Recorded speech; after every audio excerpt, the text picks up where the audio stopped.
Assalamualaikum warahmatullahi wabarakatuh. Bismillah, alhamdulillah, la hawla wa la quwata illa billah.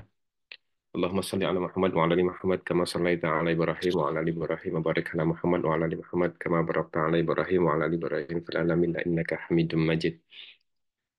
Eh, Jemaah sekalian, ibu dan bapak sekalian, serta sahabat-sahabat yang dimuliakan Allah. Alhamdulillah pagi hari ini Allah perjumpakan kita di majelis daring ngaji pagi ngopi bareng IKADI. Insya Allah pagi hari ini kita akan dibersamai oleh Ustadz Ahmad Dahlan dan kita akan melanjutkan pembahasan hadis ke-6 insya Allah. Ya. Jadi mohon bisa dipersiapkan sambil menunggu sahabat-sahabat kita yang lainnya untuk masuk ke ruang Zoom meeting pagi hari ini.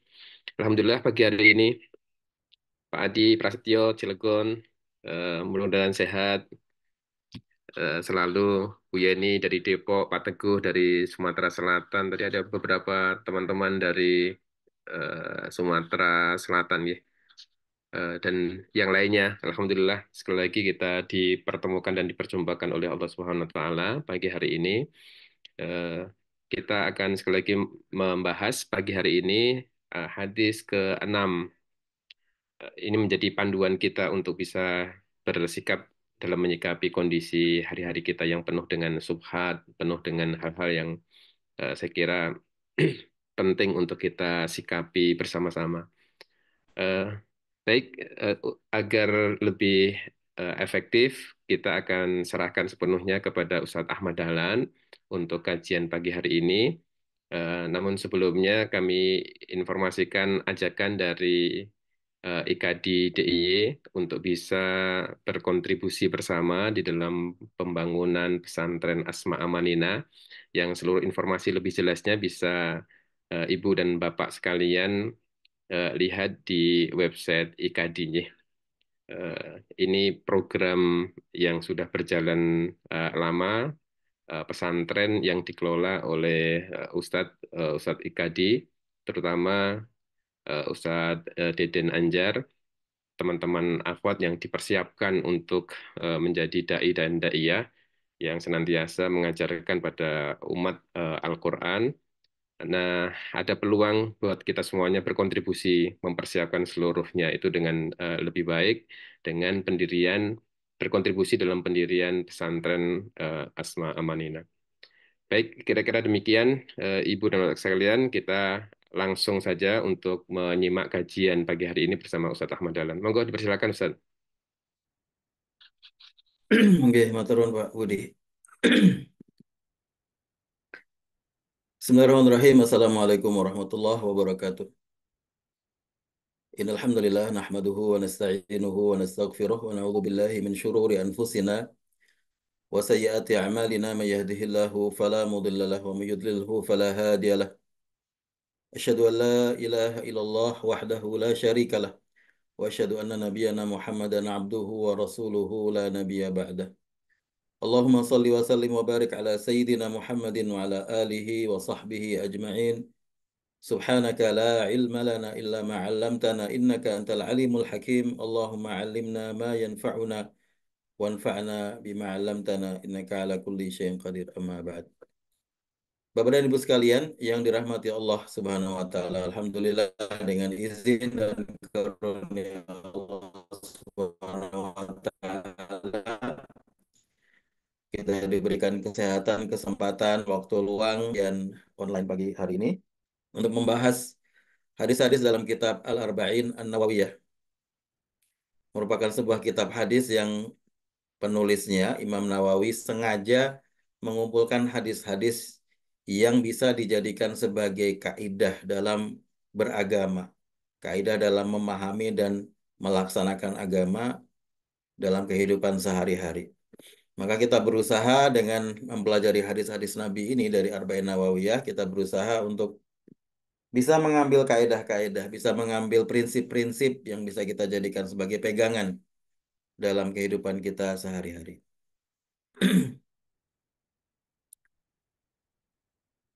Hari ini kita akan membahas hadis yang ke-6 dari kitab Al-Arba'in An-Nawawiyah.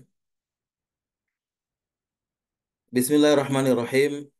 An Abi Abdullah An-Nu'man ibn Bashir radhiyallahu ta'ala anhu qala sami'tu Rasulullah sallallahu alaihi wasallam yaqul innal halala bayyinun wa innal harama bayyinun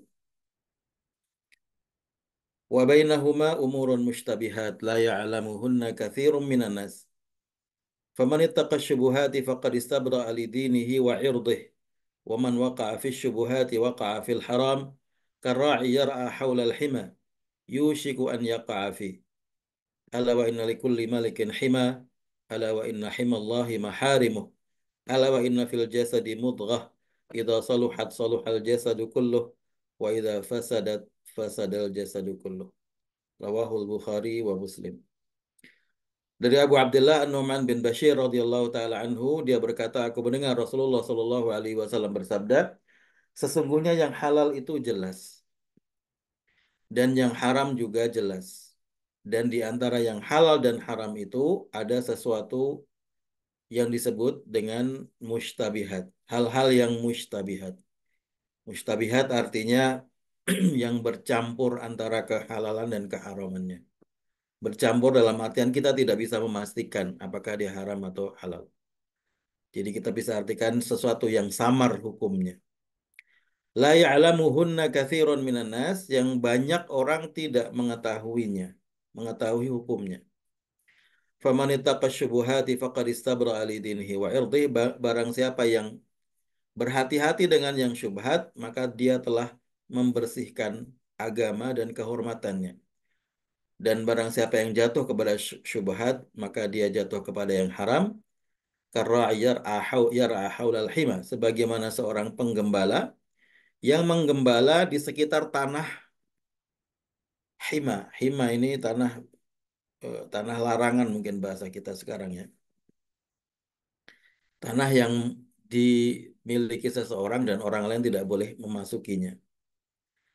Yushiku an yaqa'a fihi, hampir-hampir dia masuk ya, karena dia menggembala kambingnya di sekitar tanah larangan tersebut, maka dia hampir-hampir masuk ke tanah yang dilarang.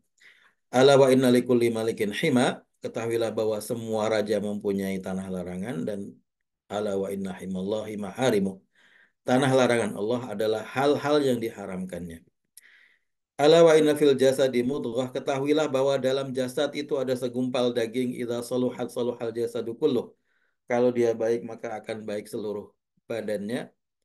Wa idza fasadat fasadal jasadu kulluh, kalau dia buruk akan buruk seluruh badannya. Ala wahyal qalb, itu adalah hati. Rawahul Bukhari wa Muslim. Hadis diriwayatkan oleh Imam Bukhari dan Muslim. Sebagaimana disebutkan sebelumnya, Bapak Ibu sekalian, hadis ini termasuk salah satu dari hadis yang menjadi pilar utama dalam agama Islam.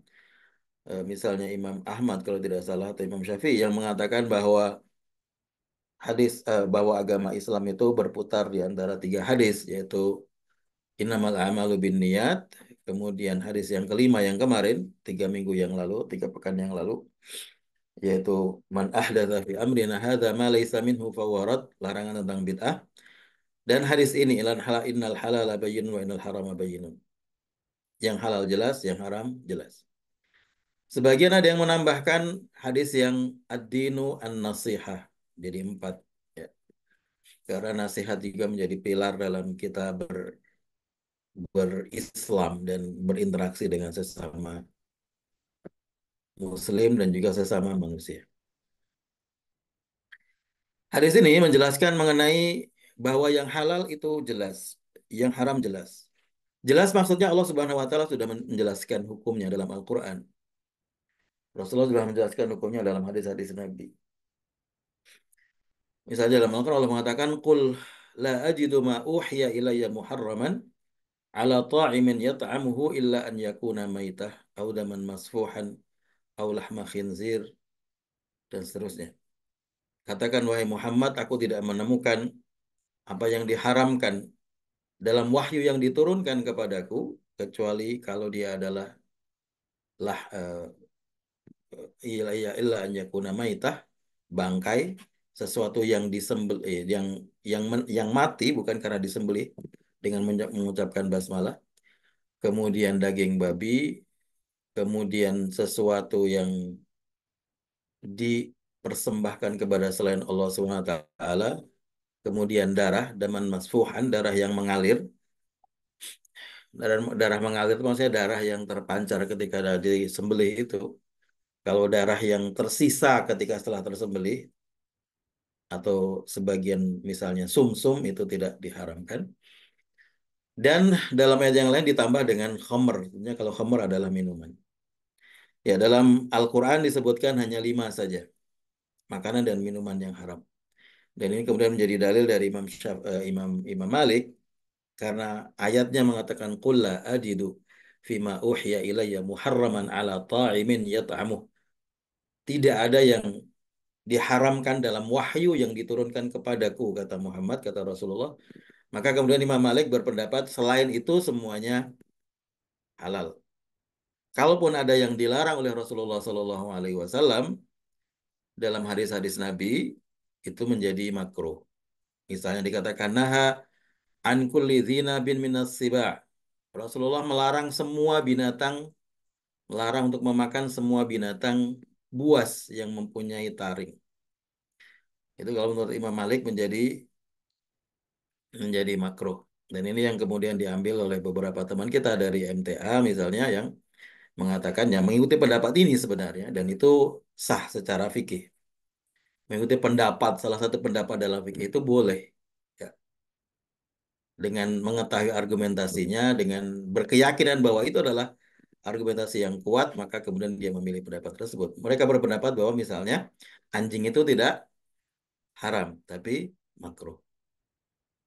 Ya karena anjing itu larangan untuk memakannya dalam hadis dan cuma disebutkan nahaan, melarang. Sedangkan dalam hadis dalam Al-Qur'an dikatakan aku tidak menemukan sesuatu yang diharamkan dalam wahyu yang diturunkan. Ya itu perbedaan pendapat. Tentunya kalau dalam pendapat Imam Syafi'i misalnya, pendapat Imam Ahmad itu haram semua ya, bukan cuma makruh tapi haram. Baik, jadi yang halal jelas, yang haram jelas. Tapi di antara keduanya ini ada yang mustabihat. Mustabihat artinya samar hukumnya. Samar karena kita tidak bisa memastikan hukumnya apa, halal atau haram. Eh, Sesuatu yang dihalalkan itu bisa jadi berupa makanan atau minuman, ya semua jenis buah-buahan misalnya yang tidak beracun tentunya, semua jenis sayuran, ikan, daging dan lain-lain. Juga berbagai jenis muamalat, interaksi, terutama kalau kita bicara halal haram, intinya berbicara tentang interaksi keuangan, jual beli dan yang satu jenis dengan itu, hutang piutang, sewa menyewa dan lain-lain. Yang dijelaskan dalam hadis Nabi SAW secara lengkap mengenai kaedah-kaedahnya, mengenai batasan-batasan.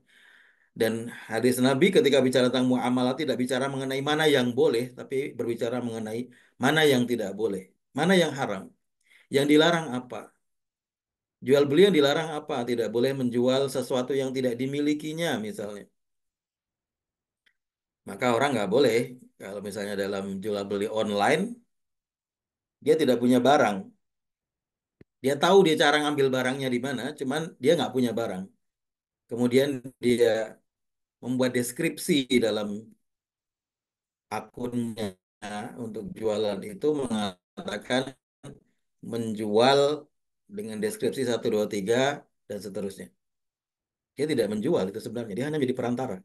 Maka sebenarnya tidak boleh dia mengatakan menjual karena dia tidak memiliki barang itu. Kalau dia mau jual dia harus mengatakan saya reseller. Saya akan mencarikan barangnya dari produsen atau dari penyetok barang yang saya sudah ketahui. Sehingga kemudian pembeli tahu bahwa ya ada kemungkinan dia tidak dapat seperti yang dibuat dalam spesifikasi itu, dalam deskripsi yang disebutkan, karena dia tidak punya barangnya. Kan beda kalau dia punya barangnya di depan matanya, di gudangnya, dia bisa tahu nih, ini barangnya seperti ini. Dilarang dalam jual beli misalnya dilarang menjual sesuatu yang bisa memudaratkan ya. Maka Rasulullah melarang menjual misalnya kotoran, ya itu nggak boleh dijual. Bahkan apa namanya sesuatu beracun misalnya dan lain-lain. Dilarang menjual sesuatu yang mengandung riba, ya, jual beli yang mengandung riba, transaksi yang mengandung riba. Ya kalau sekarang misalnya jual beli seperti kendaraan dengan sistem hutang ya melalui bank, yaitu mengandung riba dan lain-lain dan lain-lain. Jadi ketika berbicara tentang tentang transaksi keuangan, tentang muamalat, Rasulullah menjelaskan mengenai yang tidak boleh. Bukan menjelaskan yang boleh karena yang boleh tidak terbatas. Jadi kaidahnya adalah mana yang tidak boleh ditinggalkan. Dikasih batasan-batasan oleh Rasulullah SAW. Demikian juga dalam menikah, dalam hukum waris dan lain-lain. eh yang diharamkan bisa berupa makanan dan minuman juga, seperti darah, daging babi, khamr tadi sudah, dan hal-hal yang berupa interaksi antara sesama manusia, menyuap, korupsi, menipu, dan lain-lain. Dan yang ketiga adalah al-mustabihat yang tidak diketahui hukumnya oleh sebagian besar orang. Sehingga ada sebagian menganggapnya halal atau ada sebagian yang menganggapnya haram. Mustabihat secara bahasa ada kata ishtabaha. Ishtabaha artinya secara bahasa, eh, kalau arti awalnya syabiha itu artinya mirip. Jadi mirip dengan yang halal, mirip dengan yang haram. Artinya dia tercampur, samar hukumnya, tidak tahu. Kita ini mana, ini apakah ini halal ataukah haram. Seperti orang yang melihat sesuatu dari jauh, itu kan tidak tahu persis ini siapa gitu yang datang ke arah kita ini siapa. Karena dari jauh. Dia tahu ada barangnya, ada orangnya, tapi dia tidak tahu siapa dia. Itu seperti itu. Mustabihat itu seperti itu ilustrasinya. Nah, dalam Al-Quran, Allah Subhanahu wa Ta'ala juga menjelaskan mengenai ada yang disebut dengan ayat mutasyabihat dan ayat yang muhkamat. Ayat yang mutasyabihat dan ayat yang muhkamat. Jadi istilah mutasyabihat atau mustabihat digunakan dalam hadis dan dalam Al-Quran. Dalam Al-Quran, penggunaan mustabihat adalah untuk ayat-ayat yang samar maknanya. Sedangkan dalam hadis, mustabihat digunakan untuk hal-hal yang samar hukumnya. Hukumnya halal atau haram. Sedangkan dalam dalam Al-Quran digunakan untuk hal-hal yang samar maknanya. Apa makna dari ayat tersebut secara definitif? Tidak dipastikan. Itu seperti dalam firman Allah Subhanahu wa taala dalam surat Al Imran ayat yang ketujuh waladzi anzala 'alaikal kitaba minhu ayatun muhkamat. Dialah yang menurunkan Alkitab, di dalamnya ada ayat-ayat yang muhkamat. Hunna ummul kitab, itu adalah ummul kitab, pokok dari Al-Qur'an. Wa mutasyabih wa ukhra mutasyabihat, sebagian yang lain ada yang mutasyabihat. Faammal ladzina fi qulubihim zayghun fayattabi'una ma tasyabaha minhu. Orang-orang yang hatinya cenderung kepada maksiat, dia akan memilih yang mutasyabihat. Ibtigha al-fitnah wa ibtigha ta'wili, untuk menimbulkan fitnah, kekacauan, dan wabtigha ta'wili, dan untuk mencari takwilnya apa. Wala ya'lamu ta'wilahu illallah, padahal yang tahu takwilnya hanya Allah. Warrasikhuna fil ilmi, dan orang-orang yang mempunyai kedalaman dalam ilmu. Ada dua cara membaca di sini, cara wakaf yang membuat makna yang berbeda. Yang pertama, berhenti di wabtigha ta'wili wala ya'lamu ta'wiluhu illallah. Berhenti di situ. Warrasikhuna fil ilmi yaquluna amanna bihi kullun min indi rabbina. Kalau berhenti di wala ya'lamu ta'wilahu ilallah, dan tidak ada yang mengetahui takwilnya kecuali Allah, berarti yang mutasyabihat ini ada ayat-ayat yang mutasyabihat yang samar maknanya yang tidak ada satupun orang yang mengetahuinya kecuali hanya Allah Subhanahu wa taala. Kalau berhenti di wala ya'lamu ta'wilahu illallahu warrasikhuna fil ilmi, berhenti di situ, wakaf. Warrasikhuna fil ilm. Berarti ada ayat mutasyabihat yang maknanya tidak diketahui oleh Allah, tidak diketahui kecuali oleh Allah dan orang-orang yang punya kedalaman ilmu. Agak beda dengan yang pertama tadi. Tadi hanya Allah saja, yang di sini berarti orang yang punya kedalaman ilmu juga bisa mengetahuinya. Kemudian yaquluna amanna bihi, mereka mengatakan kami beriman, kullu min indi rabbina, semua dari Allah, dan seterusnya. Maka dalam ayat yang mutasyabihat ini eh, para ulama mengatakan kita tidak boleh sibuk-sibuk untuk membahas maknanya apa. Karena dari awal Allah sudah memberitahu bahwa itu adalah mutasyabihat. Seperti misalnya alif lam mim, yasin, toha. Ini sebenarnya maknanya apa? Nggak perlu kita sibuk-sibuk.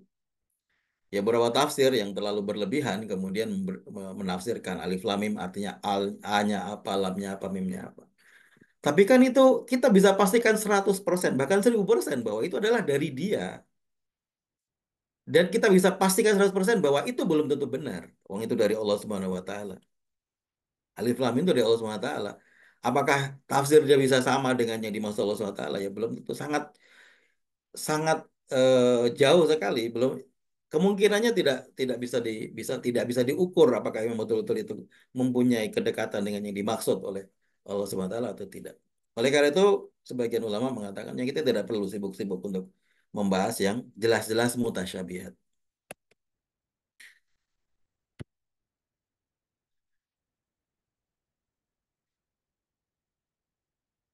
Dalam konteks hadis ini, ulama beda pendapat dalam menafsirkan makna mutasyabihat dalam hadis ini. Yang dimaksud dengan mutasyabihat itu apa? Yang dimaksud dengan yang hukumnya samar, tidak diketahui hal-hal itu maksudnya apa? Yang seperti apa? Konkretnya apa begitu?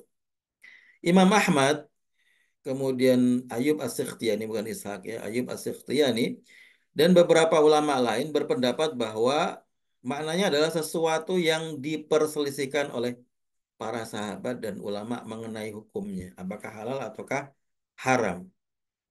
Seperti yang tadi itu, apakah binatang yang bertaring halal atau haram? Apakah nabidh itu halal atau haram? Nabidh itu bukan perasan, rendaman buah ya. Rasulullah itu selalu minum nabidh dibuat oleh Aisyah, tapi cuma sehari, 12 jam lah maksimal. Kalau lebih dari itu sudah tidak diminum. Nah, kalau lebih dari itu apakah langsung jadi homer atau masih boleh diminum? Itu yang diperselisihkan. Jadi yang mana pertama adalah berarti sesuatu yang hukumnya bahkan ulama pun berbeda pendapat. Itu namanya mustabihat. Mana yang kedua, mustabihat adalah sesuatu yang tidak diketahui hukumnya oleh masing-masing kita secara subjektif. Jadi ini bukan masalah apakah dia diperselisihkan ulama atau tidak, tapi dari sisi kita kita tahu hukumnya apa tidak gitu. Itu namanya mustabihat. Dan mana ini cukup cukup kuat untuk kalau kita mau aplikasikan hadis ini dalam dalam perspektif kita masing-masing ketika ingin ingin beramal setiap hari. Ketika bertemu dengan sesuatu yang tidak jelas hukumnya bagi kita ya, bagi kita maksudnya kita nggak tahu tuh hukumnya halal atau haram, maka kita itu langsung masuk ke dalam mustabihat. Ketika masuk dalam mustabihat, nanti kemudian ada kaidahnya bagaimana berinteraksi dengan mustabihat. Itu yang nanti dijelaskan Rasulullah dalam bagian selanjutnya dari hadis ini. Jadi makna hadis yang kedua ini atau pendapat yang kedua ini untuk makna mustabihat lebih aplikatif untuk kita lakukan dalam kehidupan sehari-hari. Karena betapa banyaknya hal-hal yang memang bagi setiap orang masing-masing kita itu tidak mengetahui hukumnya, halal atau haram. Maka kaidahnya nanti faman ittaqas syubuhat faqad istabra'a li dinihi wa irdihi wa man waqa'a fi syubuhati waqa'a fil haram. Barang siapa yang berhati-hati meninggalkan yang syubhat maka dia sudah membersihkan agamanya dan kehormatannya. Dan barang siapa yang jatuh kepada syubhat, maka dia jatuh kepada yang haram. Mana yang ketiga, pendapat yang ketiga mengenai syubhat mustabihat adalah sesuatu yang ulama tawakuf. Tawakuf artinya mereka tidak memutuskan hukumnya apa. Bahkan ulama pun tidak berani memutuskan. Karena setelah meneliti, membahas, berargumentasi, tidak ditemukan satu pendapat yang kuat mengenai hal tersebut sehingga kemudian mereka tahu. Tentunya ini pendapat ulama mengenai mana mutasyabihat atau mustabihat ada tiga pendapat seperti itu. Menurut saya yang paling aplikatif yang pendapat yang kedua ya. Walaupun yang pertama juga bisa diambil, yang kedua, yang ketiga juga bisa diambil. Tapi kalau kita bicara mengenai kenapa Rasulullah menjelaskan ini dan ada bagian yang waman famanittaqas syubuhati faqad istabra li dini wa irdihi. Kenapa Rasulullah memberikan arahan seperti itu? Ya karena Ini adalah sesuatu yang akan kita hadapi, kita temui dalam kehidupan sehari-hari. Kita akan menemukan banyak hal yang kita tidak tahu hukumnya. Caranya gimana kalau nggak tahu hukumnya? Cara pertama adalah tidak melakukannya dulu. Nanti kita akan jelaskan di beberapa kaidah yang lain. Jadi kita tinggalkan dulu dan itu adalah cara untuk membersihkan agama dan kehormatan kita. Maka dalam hadis yang dijelaskan, barang siapa yang meninggalkan syubhat, maka dia telah membersihkan diri dan agamanya. Dan ini sesuai dengan hadis Rasulullah SAW. Rasulullah SAW dalam hadis yang lain, dalam hadis arba'in yang lain, Rasulullah bersabda, "Da'ma yaribuka ila ma la yaribuk." Tinggalkan sesuatu yang meragukanmu kepada yang tidak meragukanmu. Jadi dalam Islam jelas, semua yang ragu-ragu tinggalkan. Apapun itu yang ragu-ragu tinggalkan. Jangan berkubang dalam keraguan. Karena berkubang dalam keraguan membuat hidup menjadi lambat dan membuat hidup menjadi tidak pasti. Ini saya menjelaskan kepada murid-murid, kepada mahasiswa saya itu mengenai kisah salah seorang teman saya, tapi saya tidak mau detail di sini ya. Tetapi intinya bahwa dia ini teman saya ini selalu ragu dalam banyak hal, bahkan dalam hal yang sangat sederhana. Misalnya makan siang ini, kita mau makan siang, kita mau makan di mana? Apakah di warteg ataukah di Padang, ataukah sate, ataukah itu dipikir begitu ya. Lama dia pikir, ragu-ragu. Dicari untung ruginya. Kalau di sini nanti untungnya begini, kalau ini ruginya di sini. Dalam hal yang kecil. Dan ternyata itu berpengaruh sekali terhadap kehidupannya. Ya minimal eh, saya bicara mengenai hal yang paling sederhana. Menikahnya misalnya. Dia umurnya 3 tahun di atas saya. Atau 4 tahun, ya 3 tahun di atas saya. Menikahnya dan pendidikannya akhirnya sangat telat sekali. Waktu itu saya sudah selesai S2, sudah punya anak dua, kalau nggak salah ada tiga. Waktu itu dia baru menikah dan S2-nya juga belum selesai. Saya dengan dia masuk sama di waktu yang sama, satu satu angkatan. Kenapa ya? Ternyata setelah dia bercerita, banyak fase-fase hidupnya yang dia ragu-ragu memutuskan sehingga kemudian menjadi lambat. Nah, ini pelajaran lain sebenarnya, tetapi kaidah yang dibuat Rasulullah sangat jelas. Da'ma yaribuka ilama la yaribuk. Yang ragu tinggalkan saja. Gak usah berkubang dalam keraguan.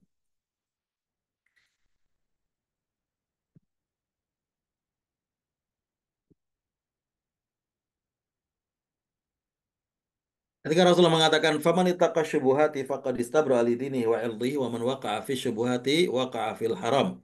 Barang siapa yang jatuh kepada syubhat, maka barang siapa yang berhati-hati menjaga dirinya berarti sudah membersihkan agamanya. Kalau yang waqa'a fi syubuhat waqa'a fil haram. Kalau dia jatuh kepada yang syubhat berarti jatuh kepada yang haram. Jatuh yang kepada haram ini maksudnya kalau hal itu betul-betul syubhat secara objektif. Jadi nanti seperti yang pendapat tadi ya mengenai syubhat tadi, ada sesuatu yang secara objektif dia syubhat. Syubhat ini berarti ulama saja beda pendapat mengenai halal dan haramnya. Tapi ada sesuatu yang secara subjektif kita tidak tahu menjadi syubhat bagi kita. Nah, yang dimaksud Rasulullah yang waqa'a fil haram, bagian yang waqa'a fil haram, kalau dia melakukan yang syubhat maka dia jatuh kepada yang haram. Maksudnya adalah kalau hal itu syubhatnya objektif. Ulama saja beda pendapat mengenai hal itu. Maka dia menjadi jatuh kepada yang haram. Tapi kalau yang subjektif tadi, ya kalau kita kan, kalau subjektif artinya banyak sekali, tergantung dari keilmuan masing-masing. Kalau ilmunya sedikit, ya dia banyak sekali hal-hal yang menjadi syubhat begitu. Nah, kalau kemudian dia jatuh kepada itu menjadi haram, berarti akan banyak sekali hal yang dia lakukan dari hal yang haram. Makanya yang dimaksud dengan waqa fil haram adalah kalau betul-betul hal itu memang syubhat secara objektif. Bahwa para ulama pun tidak mengetahui hukumnya, berbeda pendapat mengenai status perbuatan atau makanan tersebut. Baik, Ibnu Qayyim dalam kitab Bada'iul Fawaid menjelaskan mengenai ishtibah, kesamaran dalam sesuatu. Yang mustabihat tadi. Ada dua jenis sebenarnya, dan ini nanti kita bisa jadikan sebagai, kita bisa elaborasi, kita bisa analogikan dalam hal-hal yang lain dalam kehidupan kita. Ada dua jenis ishtibah. Yang pertama adalah sesuatu yang kita tahu bahwa itu ada. Maaf.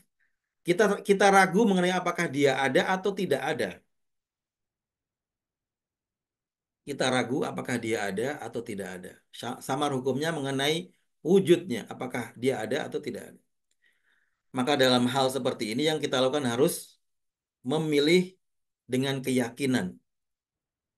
Dan yakin itu sebenarnya dikembalikan kepada yang tidak ada. Karena keraguan antara tidak ada dengan ada, yang paling yakin adalah tidak ada. Karena itu hukum asalnya. Saya terima nggak Bapak dan sekalian?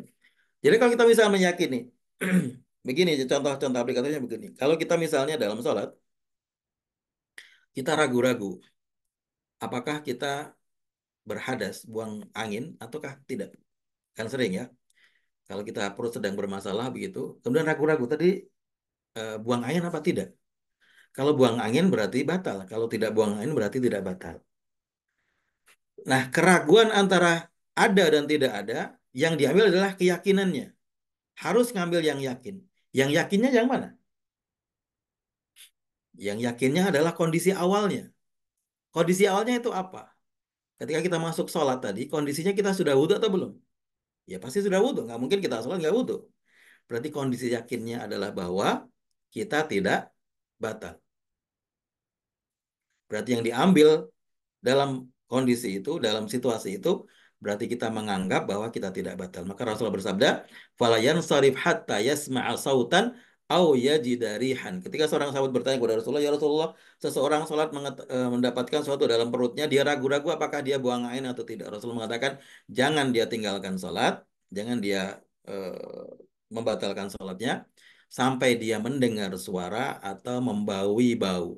Itu yang memastikan bahwa ada batal atau tidak batal. Kalau itu tidak ada, maka dikembalikan kepada keyakinan awalnya, yaitu hukum bahwa dia belum belum batal. Contoh yang lain misalnya, kalau kita ragu-ragu, apakah kita sholat zuhur, kita ragu-ragu apakah 4 rakaat apa tiga rakaat.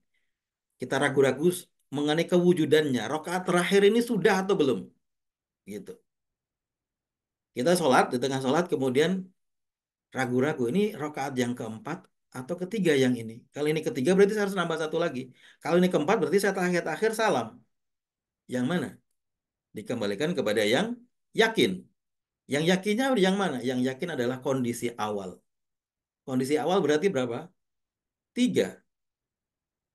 Kondisi awalnya berarti kita yakin pasti tiga. Karena kalau yang empatnya ragu-ragu, yang tiganya pasti. Karena ragunya antara tiga dan empat. Berarti yang tiganya pasti, yang empatnya ragu-ragu. Walaupun itu bisa jadi empat ya, tetapi kalau dibandingkan antara tiga dan empat dalam situasi itu, yang yakin adalah yang tiga. Maka kita menganggapnya tiga. Kemudian menambahkan satu lagi. Ternyata misalnya itu jadi lima, ya nggak apa-apa. Itu maksudnya. Bahwa kita mengambil, kalau kalau keraguannya antara wujud dan tidak, kita kembali kepada yang yakin. Dan yang yakin itu adalah hukum yang asalnya. Disebut dengan al-istishab ya. Al-istishab. Itu juga contoh yang lain misalnya begini, yang contoh yang lain. Misalnya kalau kita eh, mau sholat asar, kemudian kita ragu-ragu apakah tadi udah batal atau belum dari zuhur sampai asar.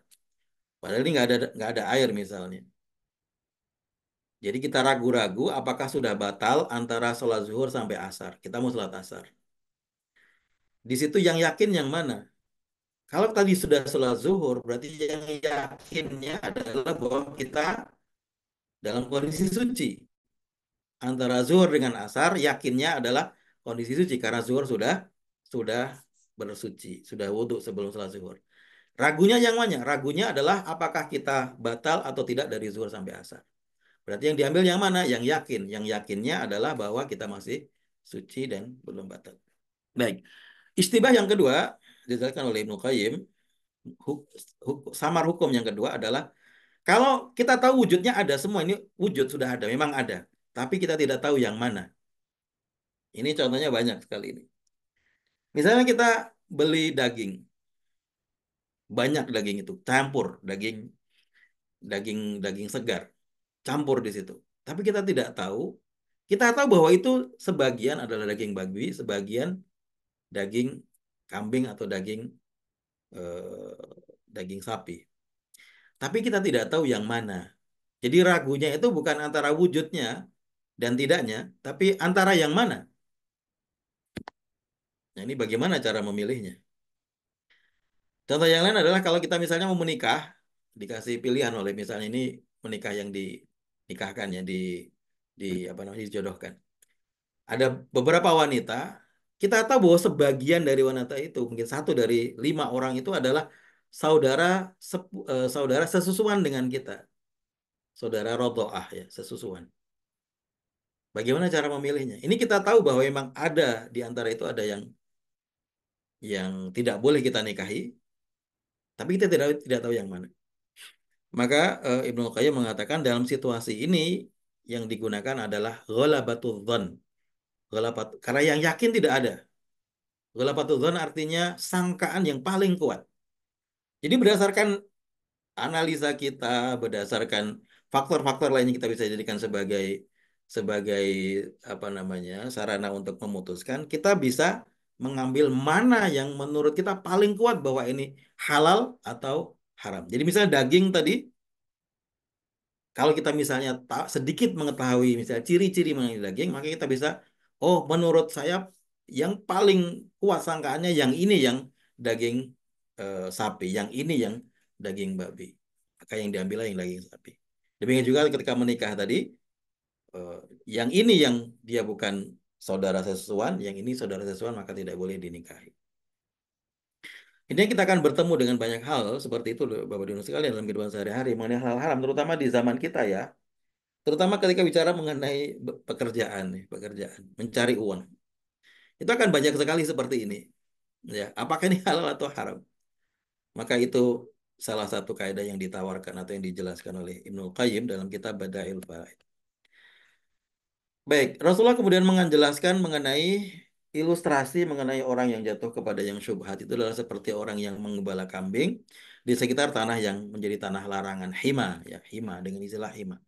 Hima itu kalau dalam sekarang kalau bahasa kita ada namanya mahmiyat. Mahmiyat itu hutan lindung atau tanah konservasi atau apa namanya yang dilarang orang untuk ber, beraktivitas di situ, dimiliki oleh negara. Tapi kalau di zaman itu bukan dimiliki oleh negara tapi dimiliki oleh raja, namanya hima. Maka Rasulullah mengatakan ala wa inna likulli malikin hima. Setiap raja mempunyai tanah larangan. Kenapa Rasulullah memberikan ilustrasi, memberikan contoh itu seperti itu? Karena itu menjadi tradisi orang Arab pada waktu itu, raja-raja Arab, bahwa mereka itu kalau ya namanya orang berkuasa ya sakara PDW lah begitu ya kalau namanya berkuasa. Dia suka mengkapling tanah yang luas, yang situ dia taruhlah hewan apa namanya hewan-hewan yang dimilikinya, unta, kambing dan lain-lain di tanah itu. Orang lain nggak boleh masuk, dijaga ya karena dia raja ya punya pasukan. Jadi orang lain nggak boleh masuk ke tanah itu untuk mencari rumput misalnya atau untuk mencari air. Nggak boleh, dia yang memiliki. Dan itu menjadi tradisi raja-raja Arab pada waktu itu. Ya, sekarang juga mungkin masih ada seperti itu ya. Tapi kalau sekarang mungkin mereka suka berburu. Dan itu juga tradisi orang Arab. Ini bisa kita ambil mengenai hal ini adalah mengenai topik lokalitas. Bahwa Rasulullah itu ketika berbicara dengan para sahabat selalu mengkaitkan hal-hal yang memang ada dalam pikiran mereka, yaitu lokalitas. Ini kalau misalnya kita contoh ini, kalau pertama kali disampaikan misalnya kepada orang Jawa, ya emang agak susah me- memahaminya, karena nggak ada di Jawa seperti ini, nggak ada raja punya tempat yang seperti ini. Tapi karena Rasulullah bicara dengan para sahabat, oleh karena itulah kenapa hadis perlu difahami ya, supaya kita tahu konteksnya, kita tahu sababul urutnya, kita tahu setting historis dan setting sosial dari hadis tersebut. Jadi Islam itu sangat atau Rasulullah dalam berdakwah itu sangat menghargai lokalitas. Jadi tidak kemudian disamakan semua, enggak. Bahwa agama Islam ini bisa dipakai di seluruh tempat, di seluruh zaman memang benar. Tetapi ada yang disebut dengan lokalitas, beradaptasi dengan lingkungan sekitar tanpa harus merubah syariat. Ya. Maka ada kaidah eh, dalam fikih, kaidah fikih yang disebutkan la yungkaru taghayyurul fatwa bitaghayyuril makan wa bitaghayyuriz zaman wal makan. La yungkaru taghayyurul fatwa bitaghayyuriz zaman wal makan. Fatwa yang berubah karena perbedaan tempat, perbedaan waktu itu tidak disalahkan. Hukum yang sama, masalah yang sama, hukumnya bisa berbeda karena tempatnya berbeda, begitu. Waktunya berbeda. Maka tidak boleh mengimpor fatwa dari negara itu nggak boleh. Ulama mengatakan begitu. Kalau kita di Indonesia jangan impor fatwa dari Saudi, nggak boleh. Karena beda negara kita, beda lokalitasnya, beda tempat, beda zaman, beda situasi, beda faktor-faktor yang mempengaruhi. Jadi dari mana kita dapat fatwanya? Dari Indonesia. Ulama yang di Indonesia, ada MUI kita, yang mereka mengetahui situasi, kondisi, setting sosial masyarakat di Indonesia. Kalau kita impor fatwa dari Saudi, ya kita harus tinggal di Saudi, baru kita pakai fatwanya Saudi. Tentunya ini berkaitan dengan fatwa-fatwa yang berhubungan dengan eh, eh, fatwa-fatwa yang berhubungan dengan masalah kontemporer ya. Bukan yang misalnya hal-hal yang misalnya strict dalam yang sudah jelas dalam hadis Quran dan hadis, misalnya tentang kewajiban sholat dan lain-lain. Dari hadis ini juga ulama mengambil kaidah mengenai al-khuruj min al-khilaf aula. Ketika terjadi perbedaan, maka sikap terbaik adalah keluar dari perbedaan tersebut. Keluar artinya kita tidak tidak berlama-lama dan tidak menyelam dalam perbedaan itu, larut dalam perbedaan, tetapi menjauhi perbedaan. Nah ini ada contoh yang lain ini disampaikan oleh Syekh Saleh Ali Syekh dalam syarahnya. Kalau misalnya ada orang yang mengundang kita untuk makan di rumahnya, dan kita tahu bahwa dia pendapatannya tercampur antara halal dengan haram. Kita tahu dia punya pekerjaan yang halal, tapi kita tahu juga ada pekerjaan yang haram. Boleh nggak kita datang begitu? Kita sudah tahu nih, jelas-jelas tahu bahwa eh, dia tercampur antara halal dan haram. Kalau pakai kaidah yang tadi, kaidahnya Ibnul Qayyim, berarti mengambil yang mana? Mengambil yang ghalabatuh dzan. Ghalabatuh dzan itu artinya yang sangkaan yang paling paling kuat. Kira-kira dia mengundang itu pakai uang yang mana? Gitu. Kalau pakai yang kalau pakai yang kaidahnya Ibnul Qayyim. Tentunya ulama beda pendapat. Ada yang mengatakan lebih baik ditinggalkan dalam rangka membersihkan agama. Pendapat yang kedua ini pendapat Ibnu Qayyim tadi ya, ghalabatuh dzan, mana yang dominan, halal atau haram? Tapi pendapat yang ketiga ini menurut saya yang paling kuat, yaitu pendapat Ibnu Mas'ud dan beberapa sahabat yang lain juga adalah kita boleh datang untuk makan. Karena ini urusannya bukan masalah halal haram, tapi dia jelas halal yang itu untuk kita. Nah gitu. Kenapa jelas halal? Karena harta itu dalam Islam tidak ada harta yang secara zat dia haram terus. Kita ambil misalnya uang ya. Uang itu dia menjadi haram itu bukan karena uangnya, tapi karena transaksinya. Saya punya uang 100.000. Uang 100.000 itu kalau saya pinjamkan kepada orang, kemudian saya mengambil untung dari pinjaman itu 10% bunga dari pinjaman, maka uang 100.000 dan hasil yang dihasilkan dari 100.000, 110.000 itu menjadi haram. Kenapa haram? Karena transaksinya haram. Gitu. Atau yang contoh yang lain, saya menjual khamr, kemudian orang beli khamr 100.000, pakai uang 100.000 itu, membeli khamr kepada saya. Maka uang 100.000 yang saya dapatkan dari menjual khamr itu haram. Kenapa haram? Karena transaksinya haram. Tapi uang yang sama ketika saya pakai untuk jual beli, membeli baju, membeli apa yang secara tidak ada larangannya, maka uang itu tetap menjadi halal. Jadi halal dan haramnya barang harta uang ini bukan karena dia zatnya haram, tetapi karena transaksinya. Nah, sama juga dengan tadi orang mengundang tadi, mengundang ngasih kita makanan. Makanan itu dihasilkan dari sebagian dari uang haram oleh dia. Maka bagi dia itu haram sebagiannya yang dapat dari hal yang haram.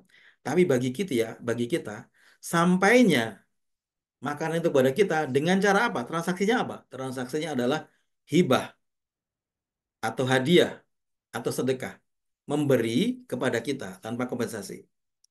Maka itu menjadi boleh bagi kita untuk makan. karena dikasih hibah atau sedekah atau hadiah. Dalilnya apa? Dalilnya adalah ketika Rasulullah SAW suatu hari Aisyah mempunyai seorang budak. Sebenarnya dia setelah itu nanti merdeka yang namanya Bariroh. Bariroh ini yang nanti akhirnya merdeka. Ketika masih budak di Aisyah itu dikasih sedekah daging oleh salah seorang sahabat. Dagingnya kan di rumahnya Aisyah ya kan. Ketika Rasulullah datang, kemudian Rasulullah ikut makan. Kemudian ada sahabat atau Aisyah yang mengatakan, ya Rasulullah ini sedekah. Padahal Rasulullah tidak boleh makan sedekah. Nggak boleh makan zakat, nggak boleh makan sedekah. Tapi Rasulullah mengatakan, huwalaha sedekah, wahwali hadiah. Daging ini transaksinya kepada Bariroh dari orang yang ngasih adalah bentuknya sedekah. Tapi Bariroh ngasih ke saya bukan sedekah, tapi hadiah. Ini daging yang sama nih. Tapi karena transaksinya beda antara Bariroh dengan yang ngasih dan Bariroh kepada Rasulullah, maka hukumnya menjadi berbeda. Baik, Bapak Ibu sekalian, eh, masih berapa menit, Pak? Ya, masih bisa tambah sekitar 5 menit ya. Eh, ada beberapa kaidah yang kita bisa ambil dari hadis ini sebenarnya, kaidah-kaidah yang lain. Yang pertama adalah kaidah disebut dengan saddul dzara'i ya. Saddul dzara'i ini artinya menutup jalan menuju kemaksiatan, menuju yang haram. Jadi jalan menuju haram itu ditutup.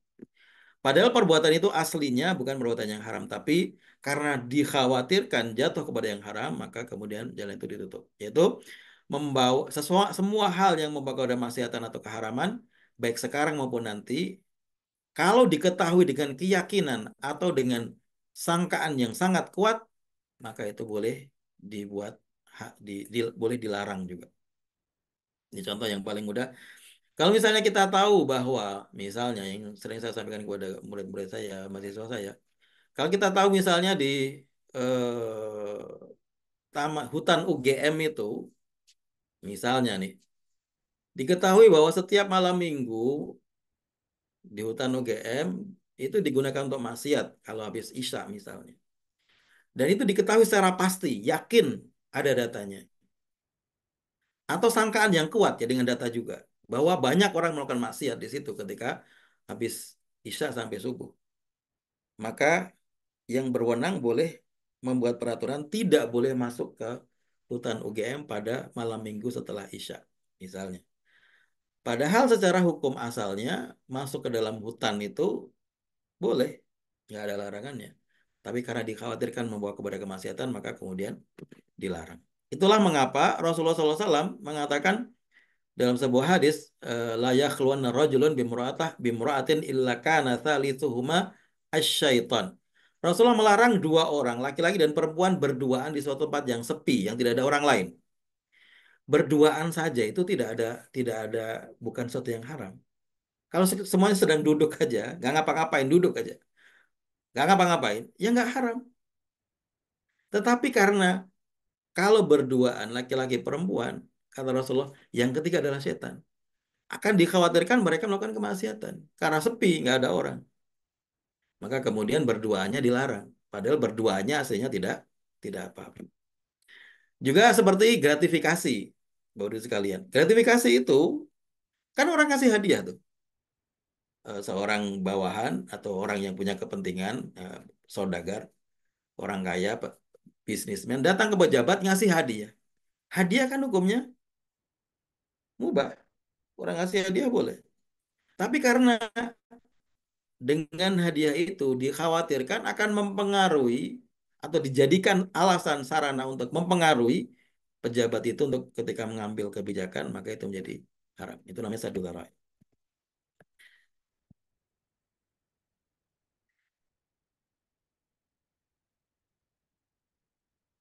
Kaidah yang lain yang perlu bisa kita ambil dari hadis ini adalah jangan membiasakan melakukan yang syubhat supaya tidak jatuh kepada yang haram. Ini eh, kita bisa ambil dari wasiat Rasulullah tadi, faman ittaqas syubhat faqad istabra'a fi dini wa irdi. Jadi dalam keseharian kita usahakan hal-hal yang memang kita ragu-ragu tinggalkan. Hal-hal yang kita tidak tahu hukumnya jangan dilakukan. Jangan ditabrak. Jangan membiasakan untuk permisif ya. Ah ini nggak apa-apa. Ah ini nggak apa-apa. Karena kalau seperti itu maka akan membuat kita menjadi mudah jatuh kepada yang haram. Kaidah yang lain adalah bahwa setiap muslim, setiap kita harus menjaga diri dan agama kita dari melakukan hal yang bisa merendahkan martabat dan juga menjaga diri dari sesuatu yang bisa merusak agama kita. Yaitu hampir sama dengan yang di atasnya, tetapi ini konteksnya kalau kita berinteraksi dengan orang lain. Kadang-kadang kita perlu menjauhi perbuatan-perbuatan yang sebenarnya halal dalam rangka menjaga martabat kita, martabat sebagai seorang muslim. Ya kayak dulu misalnya kalau ditanyakan orang orang kunjungan ke Israel tuh boleh nggak? Ya kalau hukumnya secara hukum ya nggak apa-apa, orang jalan-jalan ziarah ketemu orang nggak apa-apa. Tapi situasinya tidak sesuai begitu. Itu saudara sedang dibunuhin, sedang dibuat kelaparan, dia ber- bersama-sama duduk dengan mereka ketawa-ketawa. Nah, ini tidak menjaga harga diri dan agamanya. Jika ragu-ragu tentang suatu hukum, maka yang dilakukan adalah bertanya kepada ulama dulu mengenai hukumnya, jangan melakukan dulu. Jadi untuk semua hal yang secara subjektif kita ragu, ya berhenti dulu, nggak usah dilakukan dulu, nanya kepada ulama. Wajib membawa yang ragu kepada yang yakin dan yang mustabih kepada muhtamad tadi sudah contohnya. Kerusakan zahir menunjukkan kerusakan batin. Ini bagian akhir dari hadis ini ketika Rasulullah mengatakan Allah wa inna fil jasadi mudghah idza saluhat saluhal jasadu kulluh wa idza fasadat fasadal jasadu kulluh. Setiap orang itu dalam badannya ada segumpal daging yang kalau dia baik semua jadi baik, kalau dia buruk semua jadi buruk. Mengenai bahwa hati paling berpengaruh terhadap terhadap kesalehan kita secara umum. Maka kita harus menjaga hati. Dan bahwa kalau orang secara zahirnya rusak, rusak maksudnya dia banyak melakukan kemaksiatan. Ya pasti hatinya juga rusak begitu. Tidak ada alasan misalnya nih yang sering dijadikan sebagai alibi bahwa ini wali ini apa begitu ya. Dia suka ke diskotik gitu misalnya. Dia suka eh apa namanya? minum bergaul dengan orang-orang jahat, minum-minum khamr dan seterusnya. Tapi dia wali begitu. Ya secara hukum kita dalam Islam secara sederhana kita bisa mengatakan kalau zahirnya rusak, kalau dia minum khamr ya pasti hatinya juga rusak. Gimana mungkin orang yang melanggar yang diharamkan Allah Subhanahu wa taala menjadi orang yang soleh? Nggak mungkin. Kemudian yang selanjutnya al-musabbib bimanzilatil mubashir ini kalau dalam bahasa Arabnya orang yang menjadi sebab suatu amalan sama dengan orang yang melakukannya dalam hal yang baik maupun yang buruk. Kalau kita menjadi sebab terjadinya amalan tersebut, ya kita sama dengan melakukannya. Ya contoh yang paling mudah misalnya kalau kita membelikan pisau kepada seorang anak dan kita tahu dia sedang bermasalah dengan temannya dan dia mau melukai temannya dengan cara apapun, kemudian kita kasih pisau sama dengan kemudian anak itu menusuk temannya, maka sama dengan kita menusuk temannya anak tersebut. Karena al-mubashir al-mutasabbib bimanzilatil mubashir. Penyebabnya sama dengan orang yang melakukannya. Maka kita harus berhati-hati dalam hal ini terutama untuk orang-orang yang suaranya didengar, orang-orang yang punya kebijakan, orang-orang yang punya pengikut, orang yang menjadi public figure. Jangan sampai dia melakukan berstatement, mengeluarkan pernyataan yang bisa menyebabkan terjadinya kerusakan, terjadinya apa namanya kemaksiatan dan seterusnya. Kalau ada yang bertanya kenapa harus ada mustabihat, kenapa ada hal-hal yang mustabihat, kenapa tidak dijelaskan secara detail semuanya, yang haram ini satu dua tiga, misalnya dikasih list begitu ya, yang halal satu dua tiga, yang haram satu dua tiga. Kenapa harus ada yang mustabihat? Jawabannya adalah karena itu bagian dari cobaan kepada manusia. Alladzi khalaqal mauta wal hayata liyabluwakum ayyukum ahsanu amala. Kita ada di dunia ini di antaranya adalah supaya kita dicoba oleh Allah Subhanahu wa taala. Mana yang paling baik amalnya. Jadi mustabihat ini juga dalam konteks itu. Perbuatan anggota badan terpengaruh terhadap hati tadi sudah. Makan dari pekerjaan yang halal atau haram berpengaruh terhadap hati. Ya, ini juga penting untuk kita perhatikan bahwa yang kita hasilkan dari pekerjaan kita itu pasti berpengaruh terhadap hati kita, terhadap kesalehan kita, terhadap keimanan kita, terhadap hubungan kita dengan Allah Subhanahu wa taala, maka kita harus berhati-hati. Demikian Bapak Ibu sekalian, pembahasan mengenai hadis yang keenam dan beberapa kaidah yang kita bisa ambil untuk kita jadikan sebagai panduan dalam hidup kita sehari-hari. Mohon maaf atas segala kekurangan dan kekhilafan. Billahi taufiq wal hidayah. Wassalamualaikum warahmatullahi wabarakatuh. Waalaikumsalam warahmatullahi wabarakatuh. Jazakallah Ustaz Ahmad Dahlan telah memberikan banyak penjelasan pada kita tentang hadis ke-6 terkait dengan suhat. Ibu Nawas sekalian, sebelum kita lanjutkan untuk sesi tanya jawab, sekali lagi kami informasikan ajakan dan himbauan dari Ikatan Dai Indonesia DIY Daerah Istimewa Yogyakarta untuk bisa berkontribusi di dalam pembangunan pesantren mahasiswi Asma Amanina yang alhamdulillah teman-teman pengelola mendapatkan wakaf tanah untuk pembangunan pesantren dan tinggal kita berkontribusi untuk ikut serta dalam membangun pesantren tersebut. Monggo nanti bisa dilihat di tautan informasi di laman IKDDIY atau sebagaimana yang disampaikan di kolom komentar. Nji. Baik, Ibu Nasa sekalian, kita akan lanjutkan ke sesi tanya jawab. Sudah ada beberapa pertanyaan yang masuk. Ustaz Ahmad Dahlan. Dari mana dulu, Nji? Sebentar. Yang pertama dari eh, Kebumen menika Limo Endrianto, Mas Limo Endrianto, tentang dilarang menjual yang berbahaya.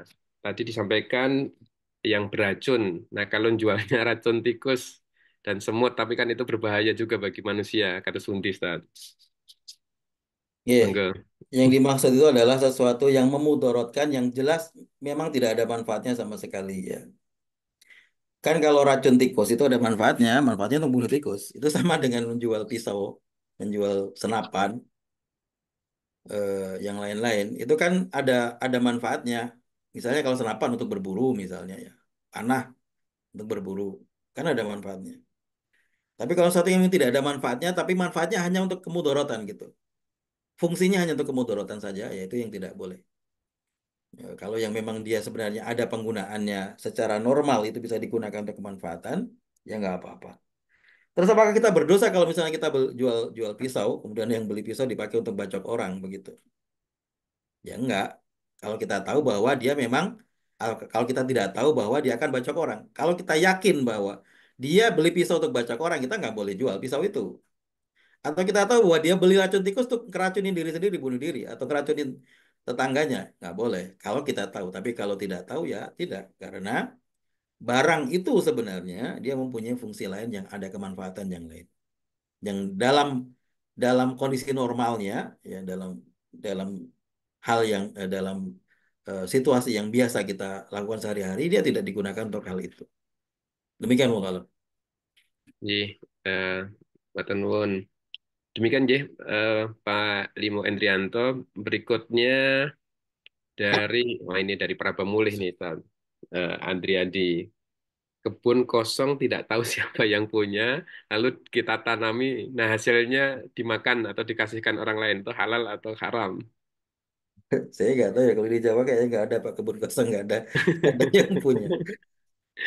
Kalau di sana saya nggak tahu. Tapi begini ya, kalau di Indonesia ini kan semua udah ada hukumnya ya. Tidak ada tanah yang tidak ada pemiliknya menurut saya ya, di Indonesia. Kalau di tempat lain saya nggak tahu. Mungkin kalau di Alaska atau mungkin di Greenland atau di mana mungkin ada ya. Tapi kalau di Indonesia tidak ada. Tahu saya begitu. Semua tanah ada pemiliknya. Minimal milik milik negara. Jadi kalau bukan milik kita nggak boleh kita melakukan apapun terhadap sesuatu yang bukan milik kita. Nah, itu yang jadikan di anak begitu tiba-tiba jadikan sebagai anak ya nggak boleh. Sama seperti itu. Karena kita nggak tahu siapa pemiliknya. Dan terutama karena di Indonesia semua tanah itu ada pemiliknya. Ini beda dengan misalnya kalau zaman Nabi.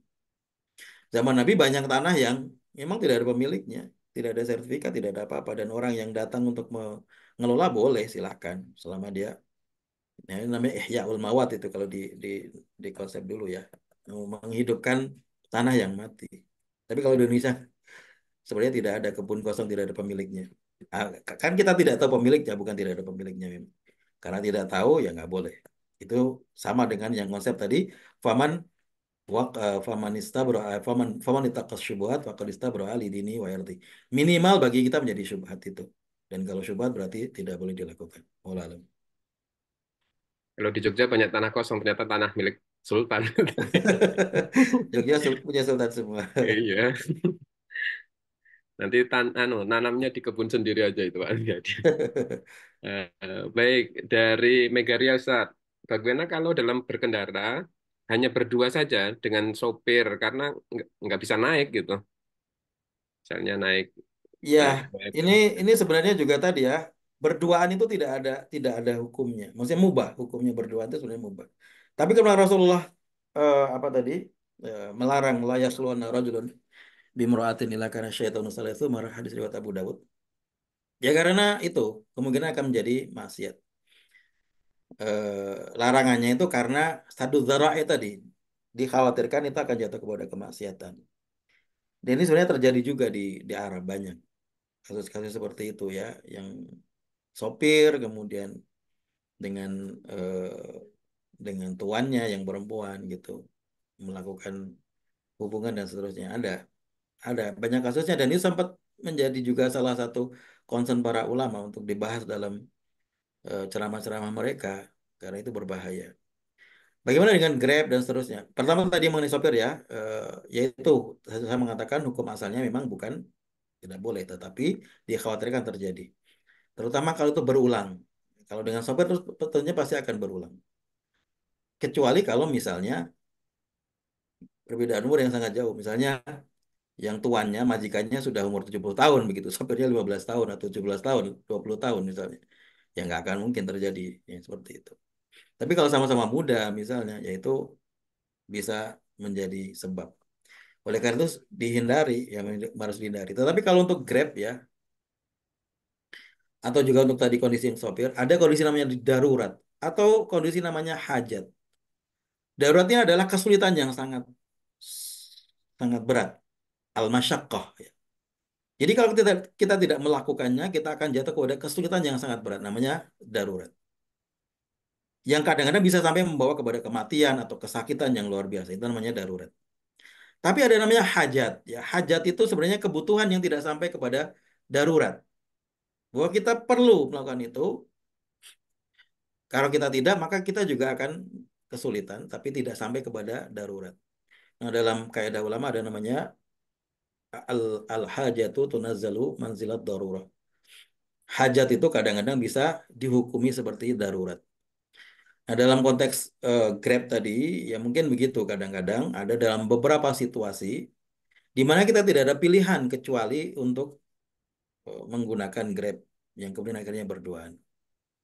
Ya. Nah, yang itu mungkin bisa masuk dalam tadi darurat atau hajat yang dianggap sebagai darurat. Tapi semuanya diambil ditilik kembali kepada situasinya. Maka hukumnya bisa berbeda-beda. Kalau ada pilihan-pilihan lain yang mungkin dilakukan dan mudah dilakukan, maka itu yang harus dilakukan. Tapi kalau tidak ada pilihan-pilihan lain, maka itu bisa mengambil itu dengan atau melakukan itu dengan dalil tadi darurat atau hajat. Wallahu alam. Jadi, Pak Ustaz. Mungkin juga bisa mempertimbangkan posisi, nggih. Posisi duduk, posisi dan seterusnya. Kadar sebagai kehati-hatian. Oke. Eh, baik, berikutnya dari Megaria nih Ustaz. Apa Ustaz tentang jual beli tadi menjual barang yang bukan milik kita. Tapi bagaimana kalau membantu teman memasarkan produknya? Ya Eh, boleh, tapi ketika akadnya tidak mengatakan bahwa saya punya barang ini, jadi harus dijelaskan. Itu boleh saja menjadi penghubung antara dua orang yang jual beli itu boleh. Itu kan makanya ada pekerjaan namanya broker ya, atau istilah yang lain ada apa? Itu boleh sebenarnya, tapi dengan syarat bahwa ketika jual dia tidak mengatakan ini barang saya. Kalau dia mengatakan barang saya, berarti dia bohong. Pertama, dia bohong. Kedua, dia berarti menjual barang yang tidak dimiliki. Kenapa itu dilarang? Karena nanti madorotnya akan tertimpa kepada pembeli. Karena pembeli akan mendapatkan kerugian itu. Kerugiannya dari mana? Misalnya barang yang dijual tidak sesuai dengan dikatakan spesifikasinya. Dia bilangnya merah ternyata biru misalnya. Yang beli sudah bayangkan akan dapat merah, ternyata dapatnya biru. Ada kekecewaan. Maduratnya kepada yang membeli. Atau misalnya kualitasnya tidak sesuai yang disampaikan, karena kan dia bukan pemilik, dia nggak tahu. Maka ketika dia menjualkan, dia mengatakan bahwa saya menjualkan barang teman saya. Itu boleh. Ya, wallah alam. Jadi akad yang lebih jelas di bagian awalnya. Akadnya lebih jelas, nggih. Oke. Baik, berikutnya Ustaz. Mohon pencerahan bagaimana kalau menjual kotoran sapi dan lain-lain. Apakah ini termasuk yang dilarang? Iya, kalau Ini kita sebenarnya baca kitab-kitab klasik itu dilarang ya. Tapi ternyata kan karena dulu nggak ada manfaatnya, Pak. Dulu kenapa dilarang? Karena dulu orang orang dulu nggak tahu cara memanfaatkan kotoran sapi. Tapi sekarang kita tahu bahwa kotoran sapi itu ternyata banyak manfaatnya. Apalagi kalau di Lombok ya, sekarang di Lombok itu mereka mau mau maaf kalau ada yang di Lombok. Sebagian suku Sasak itu ada yang membersihkan rumah itu lantai itu dengan kotoran sapi itu ya. Tapi yang jelas bahwa kotoran sapi sekarang kan bisa dijadikan sebagai pupuk, dijadikan sebagai biogas, macam-macam. Jadi itu ada manfaatnya. Karena ada manfaatnya ya boleh dijual. Tapi kalau dulu kenapa ulama klasik tidak membolehkan? Ya karena dulu orang tidak mengetahui manfaatnya. Dianggap semuanya adalah kemudaratan. Ya, wallahu alam. ini tadi Bu Megaria raise hand ada yang perlu disampaikan? Ini yang tadi pertanyaan anu nggih. Sebentar. Terkait dengan jual beli tadi kalau nggak salah ya.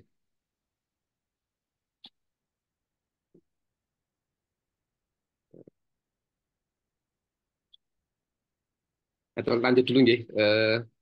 Bu Mas mohon maaf sebentar. Kalau yang berikutnya dari Pak Suhardi. Wah, ini terkait dengan politik nih. Mau tanya Ustadz, dalam hal memilih pemimpin, pemimpin A menurut kita baik, tapi karena kita adalah bagian dari jundi atau pengikut dari sebuah organisasi yang berprinsip sami'na wa ta'na, akhirnya memilih si B. Apakah kita harus mengikuti syura atau memilih sesuai keyakinan kita, Ustadz? Terima kasih. Ya itu gak ada aturannya dalam agama itu. Monggo silakan. Oke. Itu itu nanti eh, pertanggungjawabannya adalah hanya di sisi Allah Subhanahu Wa Taala. Kan kita milih pemimpin juga akan ditanya ya. Kita milih pemimpin itu karena apa gitu. Itu sebenarnya motivasi itu yang paling paling paling penting untuk kita tanyakan apa namanya kepada diri kita dalam semua semua langkah kita sebenarnya termasuk dalam memilih pemimpin. Karena itu yang akan ditanya oleh Allah Subhanahu Wa Taala. Kita milih itu karena apa? Apakah karena dikasih uang 200.000 kita milih kan gitu? Atau karena dia memang kakak saya maka saya pilih? Atau karena apa? Jadi yang dibahas oleh agama cuma di bagian itu saja. Selain itu ya monggo silahkan apakah harus ikut syura dan tidak ikut syura itu tergantung dari ikatan kita dengan organisasi atau apapun yang atau misalnya partai atau apapun yang kita berada di situ. Ikatannya bagaimana? Apakah misalnya, taruhlah misalnya begini, kita pernah melakukan janji kepada partai itu atau kelompok itu bahwa saya nanti akan ikut semua yang dihasilkan oleh syuro dalam dalam dalam kelompok itu. Kalau kita punya janji, kita harus menepati janji. Kan janji itu al-wa'du dainun, janji itu hutang, hutang harus dibayar. Ya, gitu. Jadi semua itu sesuai dengan kondisi kita masing-masing. Agama hanya membatasi, memberikan batasan-batasan yang sifatnya umum. Nanti pelaksanaannya, aplikasinya, implementasinya, masing-masing kita akan disesuaikan dengan kondisi kita masing-masing. Tapi gambarannya seperti itu. Intinya bahwa apapun yang kita lakukan, termasuk memilih pemimpin, akan ditanyakan oleh Allah Subhanahu Wa Taala. Apakah itu memang eh, kita punya alasan yang kuat sehingga kemudian bisa dibenarkan Allah atau tidak. Kalau tidak ya berarti kita harus menanggung resiko siksa begitu. Allah alam. Baik, Ustadz. Mereka dari Wati, Tiduri, dari Tiduri. Eh, Gimana hukumnya seseorang yang mengikuti tes CPNS, hasil nilainya itu masuk passing grade, tetapi dipersulit untuk lulus kecuali kalau menyerahkan uang agar dia bisa lulus gitu. Padahal passing grade-nya masuk. Kok bisa tahu kalau passing grade-nya masuk gimana tuh?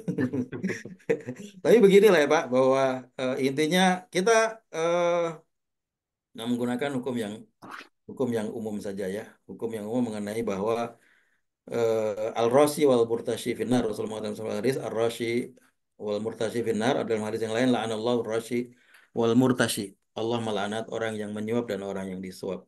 Orang yang menyuap dan disuap sama-sama di neraka. Jadi kita menghindari lah yang seperti itu ya. Nggak usah lah.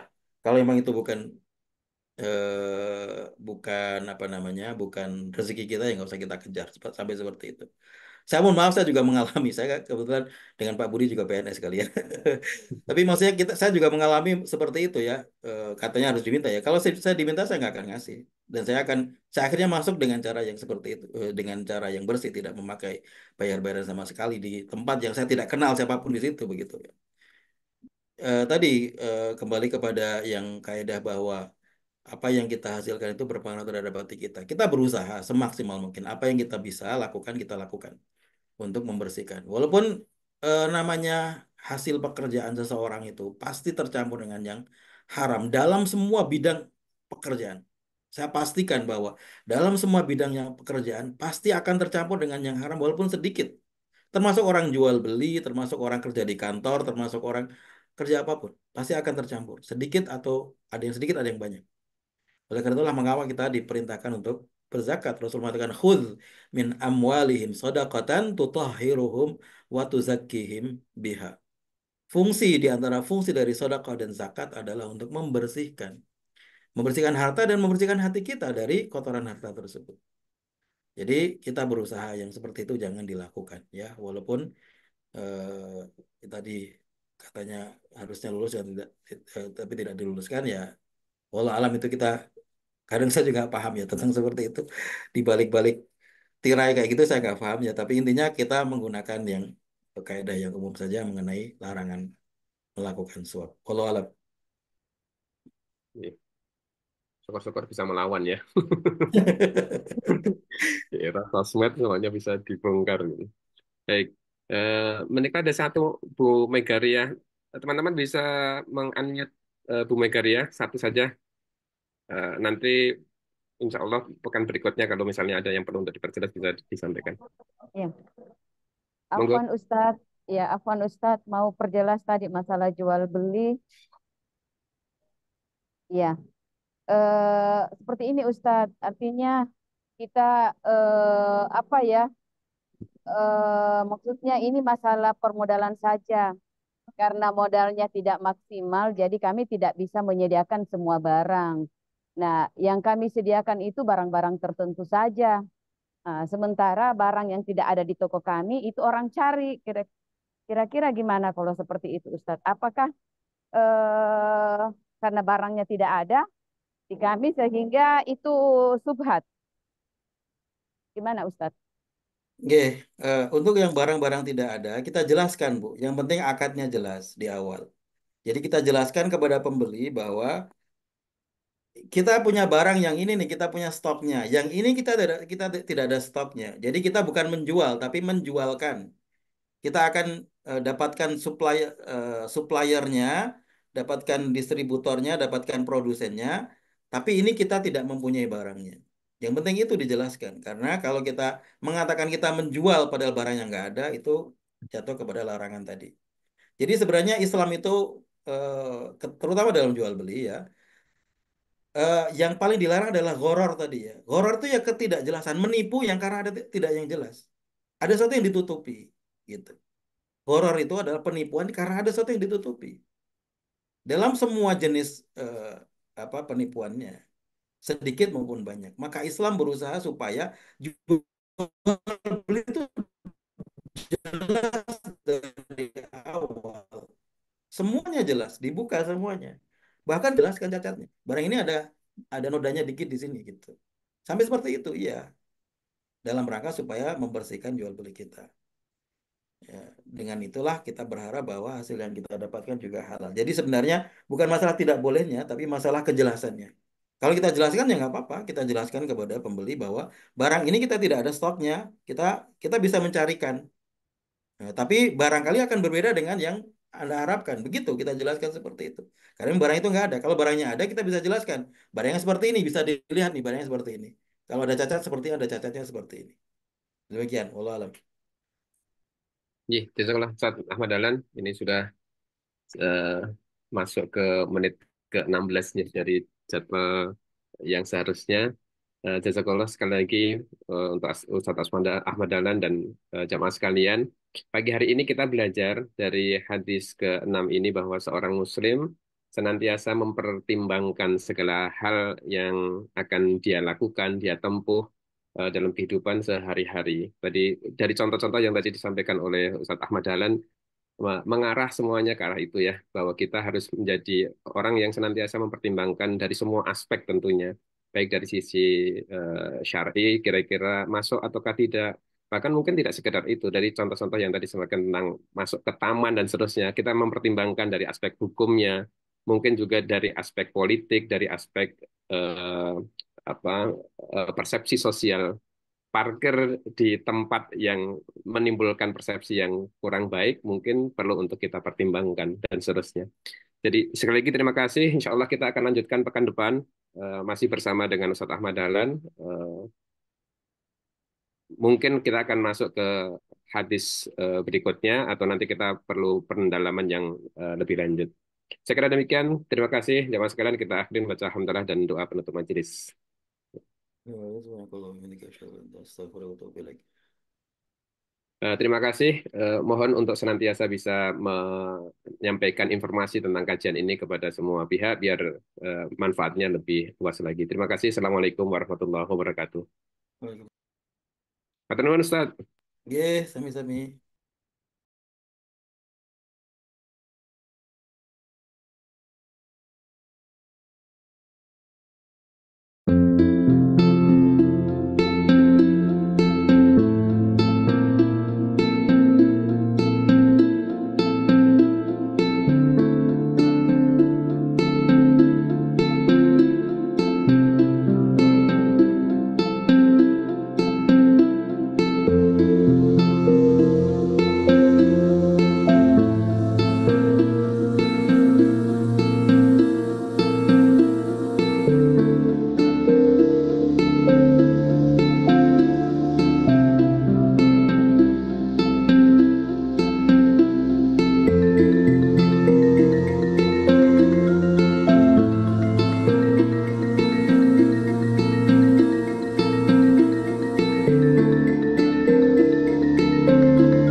website praktis dengan AI Website Builder Hostinger. Tulis konsep website, lalu tunggu AI buat website. AI bisa atur warna,